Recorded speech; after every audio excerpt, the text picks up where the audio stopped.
Do alien even exist? আদৌ কি এলিয়েনের অস্তিত্ব রয়েছে?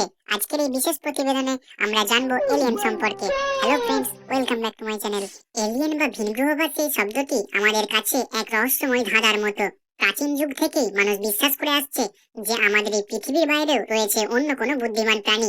মিশরের পিরামিড থেকে শুরু করে মায়া সভ্যতার নিদর্শন, সবকিছুতেই কিছু না কিছু অদ্ভুত চিহ্ন পাওয়া গেছে। 2025 সালে আমেরিকা শহরের একটি অদ্ভুত ঘটনা ঘটে। স্থানীয়রা আকাশে দেখে এক অজানা উড়ন্ত বস্তু, যাকে নাসা সায়েন্টিস্টরা ইউএফও বলে নাম দেয়, যাকে বলা হয় আনআইডেন্টিফাইড ফ্লাইং অবজেক্ট। আবার তার মধ্যে নাকি জীবনের অস্তিত্ব পাওয়া গেছে। এলিয়েনের কল্পিত চেহারা সম্পর্কে মানুষের ধারণা নানা রকম। কেউ বলে তারা ছোট, সবুজ, বড় বড় চোখ, আবার কেউ বলে তাদের দেখতে অনেকটা মানুষের মতোই। তবে এটা পরিষ্কার যে প্রযুক্তিগতভাবে তারা আমাদের থেকে অনেকটাই উন্নত। তারা আকাশের ওপার থেকে আমাদের পর্যবেক্ষণ করছে। আপনার কি মনে হয়? আপনার মতামত জানান এই কমেন্ট বক্স সেকশনে।